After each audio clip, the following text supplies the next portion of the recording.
ഇതാണ് നമ്മളെ aerobic bin എന്ന് പറയുന്നത്. നമുക്കൊരു ഈ അപ്പാർട്ട്മെൻറ്റുകളൊക്കെ യൂസ് ചെയ്യാൻ വേണ്ടിയിട്ടുള്ള സോളിഡ് വേസ്റ്റ്, ഫുഡ് വേസ്റ്റ് കാര്യങ്ങൾ ഹാൻഡിൽ ചെയ്യാൻ പറ്റുന്ന ഒരു ഡിവൈസാണ്. ഇതിന് പ്രത്യേകത എന്ന് വെച്ചാൽ എയറോബിക് പ്രോസസ്സാണ്, എയറോബിക് ഡിഗ്രഡേഷനാണ്. ഫുഡ് വേസ്റ്റിനെ എയറോബിക് ഡിഗ്രേഡ് ചെയ്തിട്ട് നമുക്ക് ഫുഡ് വേസ്റ്റ് കമ്പോസ്റ്റാക്കി മാറ്റാൻ പറ്റും. ഇതെങ്ങനെ വർക്ക് ചെയ്യുന്നു എന്നുള്ളത് നമുക്ക് കാണാം. ഈ 2 ബിന്നുകളാണുള്ളത്. 2 ബിന്നുകളിലും നമുക്ക് ഫുഡ് വേസ്റ്റ് ഇടുന്നതിൽ കൂടെ അതിൻ്റെ കൂടെ നമുക്ക് എയറോബിക് ബാക്ടീരിയയുടെ കൾച്ചറാണിത്, ഇനോക്കുലം എന്ന് പറയും. അത് നമുക്ക് ഫുഡ് വേസ്റ്റിൻ്റെ മുകളിൽ, ഫുഡ് വേസ്റ്റ് ഇടുന്നതിന് മുകളിലായിട്ട് നമുക്ക് എയറോബിക് ബാക്ടീരിയനെ പൗഡർ ആഡ് ചെയ്യും. അതിനായിട്ട് നമുക്ക് നമ്മളെ ഇത് അടച്ച് വെച്ചിട്ട് അതിൻ്റെ കൂടെ ഈ ഡിവൈസിൻ്റെ കൂടെ ഒരു കംപ്രസർ നമ്മൾ കൊടുക്കുന്നുണ്ട്. ഒരു കംപ്രസർ ഉണ്ട്.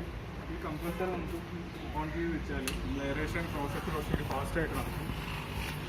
ഒരു 30 days ആണ് നമ്മളെ കമ്പോസ്റ്റിംഗ് ചെയ്യുന്നതിനുള്ള സമയം.